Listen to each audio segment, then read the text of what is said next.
तो दोस्तों स्वागत है आप सभी का हमारे चैनल की एक और कमाल की वीडियो के अंदर। आज लोकी सीरीज के सीजन 2 का पहला एपिसोड आ चुका है और इसीलिए हम भी इसके एपिसोड 1 के एक्सप्लेनेशन को लेकर आपके सामने आ चुके हैं। तो बिना देरी किए हुए चलिए आइए इस वीडियो में आगे बढ़ते हैं और लोकी सीरीज के सीजन 2 के पहले एपिसोड की स्टोरी को जानते हैं।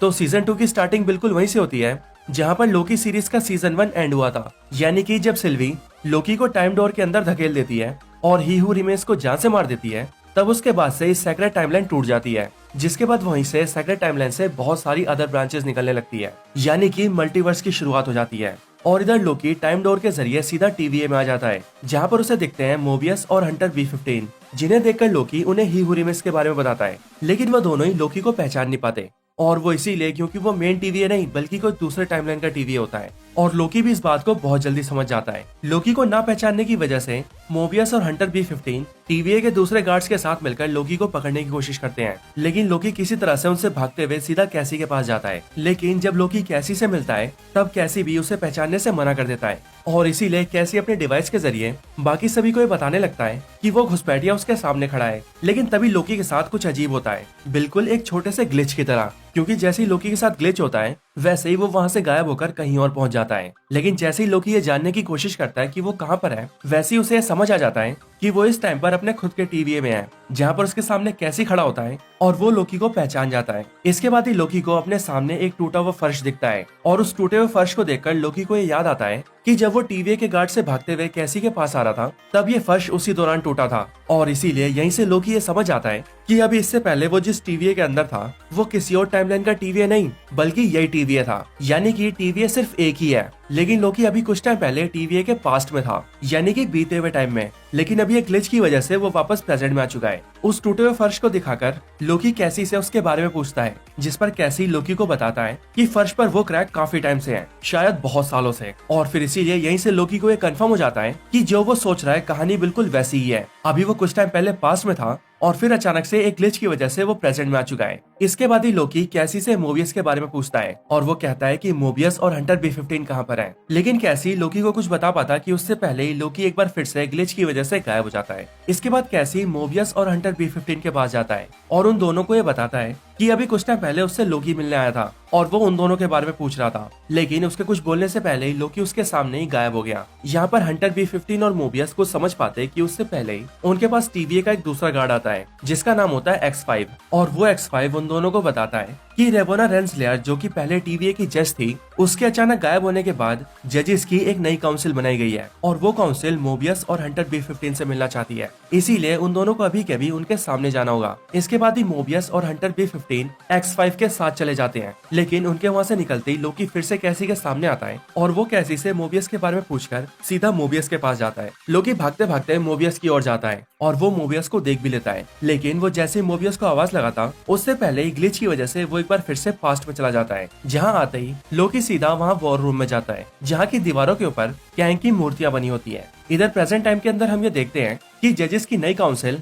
मोबियस और हंटर B15 से पूछ रहे होते हैं कि सेक्रेट टाइमलाइन पूरी तरह से टूट चुकी है और उसके अंदर बहुत सारी ब्रांचेस बन रही हैं, लेकिन तुम दोनों उन ब्रांचेस को रोकने की बजाय उन्हें रोकने के ऊपर ही बैन लगा रहे हो और बाकियों को भी ऐसा करने से रोक रहे हो। तो क्या हम जान सकते हैं कि तुम लोग ऐसा क्यों कर रहे हो? ये सुनने के बाद हंटर B15 जज से कहती है कि हमें इस बात को समझाने का एक मौका चाहिए। इधर कहानी फिर से पास्ट में आ जाती है, जहाँ पर लोकी उस वॉर रूम के अंदर अलग अलग चीजों को देख रहा होता है, और फिर तभी लोकी की नजर एक टेप के ऊपर जाती है, जिसे लोकी जैसे ही प्ले करता है वैसे ही उसके अंदर से कैंग की आवाज आती है। हालांकि ये कैंग का कौन सा वेरिएंट होता है ये तो हमें नहीं पता, बट कैंग का वो वेरिएंट कहता है, तुम कमाल की हो रेवोना रेंसलेयर, तुम्हारे साथ काम करके मुझे बहुत मजा आएगा। तुमने तो इस पूरी जंग का रुख ही बदल दिया है और इसीलिए तुम्हारा शुक्रिया मेरा साथ देने के लिए। और फिर इसके बाद ही रेवोना की भी आवाज आती है जो कि कैंग के वेरिएंट से थैंक्स कहती है। इधर स्टोरी फिर से प्रेजेंट में आती है, जहाँ पर हंटर B15 जज को बताते हुए कहती है कि हम लोग ये समझ चुके हैं कि हम सब वेरिएंट्स हैं, वो वेरिएंट्स जो कि सालों से TVA के अंदर काम कर रहे हैं, लेकिन इस TVA से पहले हम सबकी जिंदगी थी,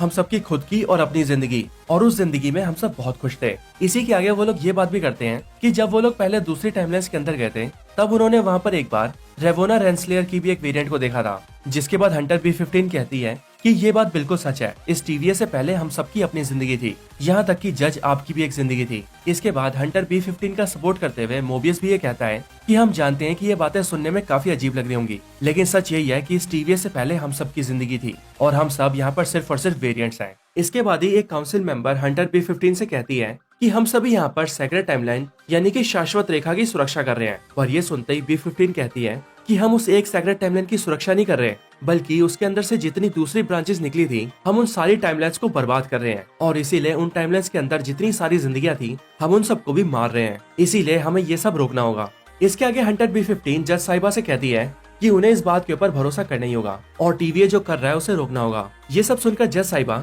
हंटर B-15 की बातों पर थोड़ा गौर करती है और इन सारी बातों को समझने के लिए टीवीए को ये ऑर्डर जारी कर देती है कि वो अभी के अभी दूसरे टाइमलाइंस को ब्रून करना बंद कर दें। इसके ठीक बाद ही वहाँ पर लोकी फिर से आ जाता है और वहाँ पर आने के बाद ही लोकी मोबियस से कहता है कि क्या तुम मुझे जानते हो या फिर नहीं, जिस पर मोबियस उससे कहता है हाँ लोकी, मैं तुम्हें जानता हूँ। बट ये देखकर टीवीए का दूसरा गार्ड यानी कि X5 लोकी के ऊपर हमला करने आता है और उससे अपनी स्टिक से वार करने जाता है, लेकिन लोकी उससे उसकी स्टिक ले लेता है और उस स्टिक को लेकर सीधा दीवार पर मारता है, जिसके बाद दीवार की वो वॉल जल जाती है और पीछे से बिल्कुल वही इमेज बाहर आती है जिस इमेज को लोकी ने पास्ट में देखा था। और फिर लोकी सभी को ये दिखाता है कि यही वो शख्स है जिसने इस पूरी टीवीए को बनाया है और इसी की वजह से तुम सभी सालों से यहाँ पर फंसे हो, क्योंकि इसने तुम्हारी जिंदगियां चुराई हैं। लेकिन बुरी खबर तो ये है कि अब ये वापस आने वाला है और एक बहुत बड़ी जंग होने वाली है। लेकिन लोकी की इन सारी बातों को सुनकर मोबियस उसके हाथ से स्टिक ले लेता है और वो उससे कहता है कि वो शांत हो जाए और शांति से उसके साथ चले। लोकी, मोबियस और हंटर B-15 के वहाँ से जाने के बाद काउंसिल X5 को ये ऑर्डर्स देते हैं कि वो सभी जल्दी से जल्दी सिल्वी को ढूंढे, क्योंकि ये सारा कांड उसी की वजह से हो रहा है। इधर मोबियस लोकी से पूछता है कि जब आखिरी बार मैं तुम्हारे साथ था तब हमारे सामने अलायथ नाम का मॉन्स्टर था, लेकिन उसके बाद ही मैं ब्रून हो गया और सीधा यहाँ पर आ गया, इसीलिए मुझे बताओ लोकी कि वहाँ पर क्या क्या हुआ था। ये सुनते ही लोकी मोबियस को जवाब देता है कि वो अलायथ नाम का मॉन्स्टर कुछ भी नहीं था, वो तो सिर्फ सुरक्षा करने वाले एक कुत्ते जैसा था और वो सुरक्षा कर रहा था ही हू रिमेन्स की। वो समय के अंत में एक महल के अंदर बैठा था और वो वहीं से उन सारी चीजों को कंट्रोल कर रहा था। इसके बाद ही मोबियस लोकी से सिल्वी के बारे में पूछता है, जिस पर लोकी उससे कहता है कि शायद वो अभी भी वहीं पर होगी। और फिर इसके आगे लोकी मोबियस को ये समझाता है कि उन सबको पहले ये लग रहा था कि सेक्रेट टाइमलाइन को आजाद कर देने से सब कुछ ठीक हो जाएगा, लेकिन अब वो ये समझ चुका है कि ऐसा कुछ भी नहीं होने वाला। सेक्रेट टाइमलाइन को आजाद करने की वजह से उसके अंदर से और भी बहुत सारी दूसरी टाइमलाइंस निकलेंगी, जिसकी वजह से उसके और भी कई सारे रूप सामने आएंगे, उसके भी बहुत सारे वेरिएंट्स और वो भी लाखों की मात्रा में, जिसके बाद एक बहुत बड़ी जंग होगी और हर तरफ सिर्फ खून खराबा होगा और वो सब के सब बहुत जल्द आने वाले हैं। इसके बाद मोबियस लोकी से कहता है कि मैं तुम्हारी सारी बातें समझ रहा हूँ, लेकिन बस मुझे ये समझ नहीं आ रहा कि तुम सीधे गायब होकर वहाँ वॉर रूम में कैसे आ गए। ये सुनते ही लोकी मोबियस से कहता है कि वो टीवीए के पास्ट में था और फिर अचानक से वो टीवीए के प्रेजेंट में आ गया उन लोगों के सामने। पर इसी पर मोबियस उससे कहता है कि टीवीए इस तरह से काम नहीं करता,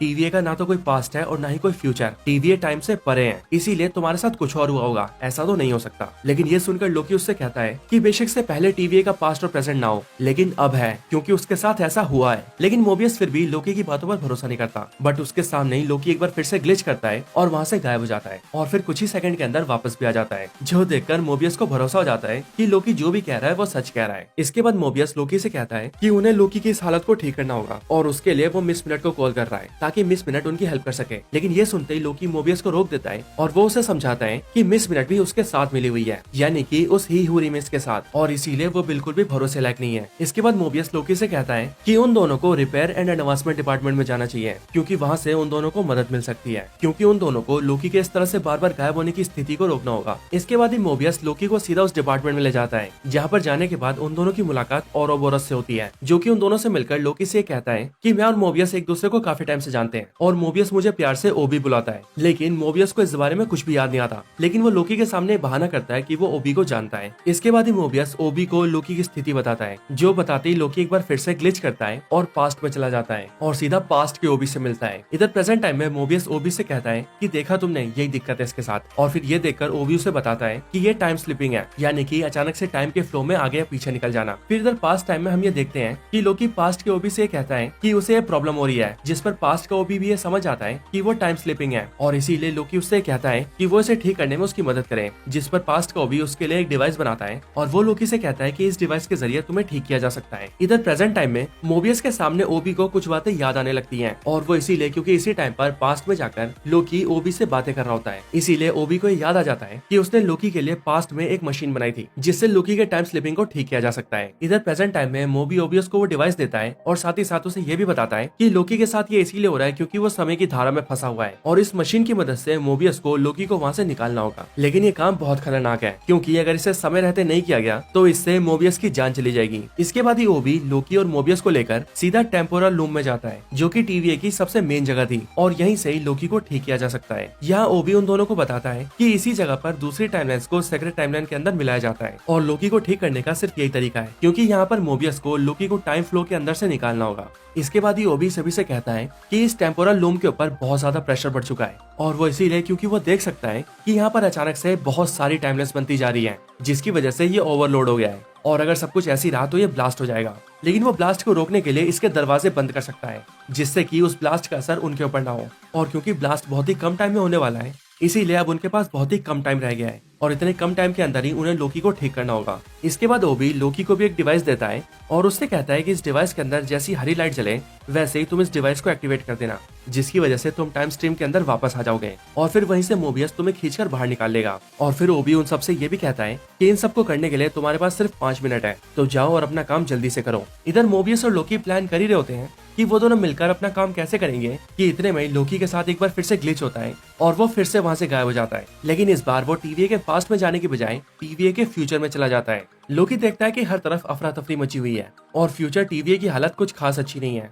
और इसीलिए चीजों को पता लगाने के बारे में लोकी इधर उधर जाने लगता है। इधर ओबी मोबियस को सूट पहनाकर तैयार कर देता है और उसके हाथों में उस डिवाइस को देकर उसे टेम्परल लूम के पास भेज देता है। लेकिन इसके साथ ही लोकी को यह भी याद आता है कि वहाँ से टाइम स्ट्रीम के अंदर जाने के लिए लोकी को टाइम स्टिक की जरूरत पड़ेगी। वो टाइम स्टिक प्रेजेंट टाइम में लोकी के पास होती है लेकिन क्योंकि ग्लिच की वजह से वो फ्यूचर में आ गया था इसीलिए यहाँ पर वो टाइम स्टिक को ढूंढने लगता है और फिर जैसे ही उसे टाइम स्टिक मिलता है वो वैसे ही खुद को भ्रूण कर लेता है और सीधा टाइम स्ट्रीम के अंदर चला जाता है। इधर मोबियस काफी टाइम से लोकी के इंतजार में खड़ा होता है लेकिन क्योंकि वो टेम्परल लूम बहुत ज्यादा ओवरलोड जाता है इसीलिए ओबी मोबियस से कहता है कि वो वापस आ जाए क्योंकि अगर वो अभी वापस नहीं आया तो उसे मजबूरन इस गेट को बंद करना होगा। मोबियस ओबी से थोड़ी देर रुकने के लिए कहता है और वो उससे कहता है कि लोकी आता ही होगा लेकिन ओबी को मजबूरन गेट को क्लोज करना पड़ता है और गेट को क्लोज करने के लिए वो बटन को ऑन कर देता है और वो इसीलिए क्योंकि अगर वो ऐसा नहीं करता तो वहाँ पर होने वाले ब्लास्ट की वजह से पूरा टीवीए और उसके अंदर के सारे लोग मारे जाते हैं। ओबी के बटन दबाते ही गेट क्लोज होने लगता है और इसीलिए वो मोबियस को किसी तरह से वापस आने के लिए कहता है।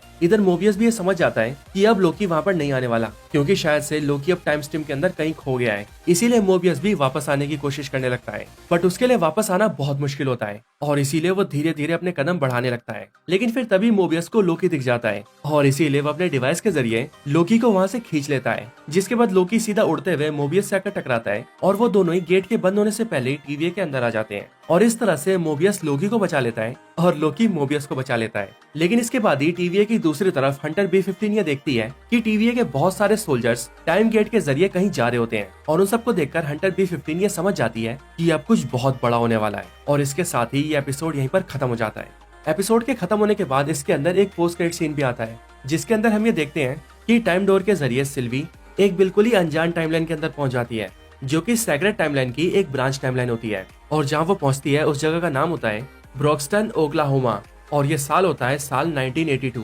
यहाँ पर आने के बाद ही सिल्वी पास के एक मैकडोनल्ड स्टोर में जाती है और वहां जाकर कुछ खाने के लिए मांगती है और फिर इसके साथ ही ये पूरा एपिसोड यहीं पर खत्म हो जाता है।